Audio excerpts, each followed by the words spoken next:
10-15 సార్లు యాక్సిడెంట్ అయ్యి కాళ్ళు చేతులు విరిగి ఇబ్బంది పడి ఉన్నాను. మొన్న పోయిన ఆగస్టు నెలలో హాస్పిటల్లో జాయిన్ అయ్యాను. సెప్టెంబర్‌లో ఎడమ కాలు తీసివేశారయ్యా. హుహుహుహు. ప్రస్తుతం నేనైతే నాకు తెలిసినంత వరకు హోమియోపతి వైద్యం చేస్తూ ఉన్నాను. హ్మ్. గ్రామ పంచాయతీలో చిన్నపాటి ఉద్యోగం చేసుకునేవాడిని. అది కూడా ఉన్నది లేనిది అనేది అర్థం కాకుండా ఉన్నది. రాజకీయ నాయకులు వాళ్ళు వీళ్ళు వచ్చేసి వాళ్ళు ఇష్టం వచ్చినట్టు చేసుకుంటున్నారు. ఈ ఉద్యోగం ఏమో పార్ట్ టైం ఉద్యోగం. హ్మ్. పర్మనెంట్ అవ్వలేదు. హ్మ్.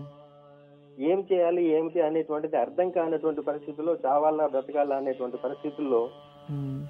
ఏ పని మొదలు పెట్టినా కూడా విజయం అనేటువంటిది లేకుండా అపజయాలతోటి ఇప్పటి వరకు 46 సంవత్సరాలుగా గడుపుకుంటూ వస్తున్నానయ్యా. ఏం చేయాలో ప్రస్తుతానికి మార్గం తెలియక ఆ మంచం మీద పడి ఆ అమ్మవారికి చెప్పుకుంటూ ఏడుస్తున్నానయ్యా. ఆ దుర్గాదేవినే మీకు మంచిది చేస్తుంది. ఉం. నవరాత్రి సందర్భంలో కాలు కలిసిందంటే నిజంగా మీకు మంచిది ఇవ్వడానికే ఆ దేవి ఈరోజు టైం చేయించింది అనుకుంటాను. మీ ఆశీస్సులు అయ్యా. చాలా ఖచ్చితంగా సంతోషంగా ఉంటుంది, ఉంది. అసలు ఎప్పుడూ మీతో ఉంటుంది. మాట్లాడమే సంతోషంగా ఉంది. మ్మ్. ఇప్పుడు మీరు ఎన్నో కొడుకు మీ నాన్నగారికి? నేను ఏకైక సంతానం అయ్యా. మీకు సంతానం? నాకు 2 మగపిల్లలు. జన్మజాతకం తృతీయ స్థానం, చతుస్థానం.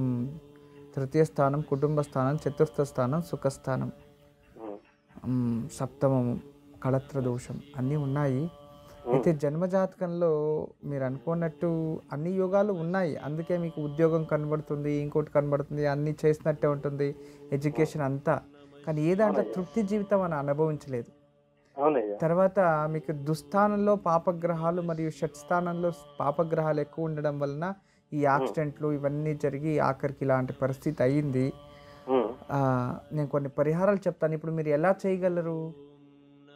నేను చేయగలిగేది అయితే నేను చేసుకోగలనయ్యా. లేకపోతే అమ్మగారు కానీ నాన్నగారు కానీ భార్య కానీ. సరే, ప్రతి మంగళవారము ఒక 3 పిడికళ్ళ మృతిక అంటే మట్టి పుట్టమన్ను దాన్ని తెచ్చి అందులో పార్థివలింగం శివలింగాన్ని తయారు చేయాలి. ఆ శివలింగాన్ని తయారు చేసి మీ చేతుల నుండి ఇంట్లోనే యథాశక్తి మీ చేతుల నుండి పూజ చేయాలి ప్రతి మంగళవారం.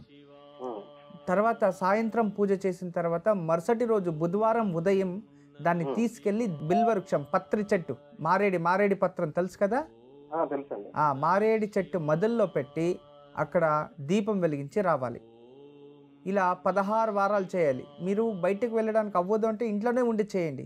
ఇలా చేసుకుంటూ ప్రతిరోజు కూడా శ్రీ నవగ్రహ పీడా పరిహార స్తోత్రాన్ని రోజుకి 3 సార్లు ఉదయము, మాధ్యానికము, సాయం సంధ్య, ప్రహర్త సంధ్య, మధ్యాహ్నం, సాయంత్రం 3 సార్లు పారాయణ చేసుకోండి. మీరు ఎక్కడుంటే అక్కడ, ఏ ఊర్లో ఉంటే ఆ ఊర్లో.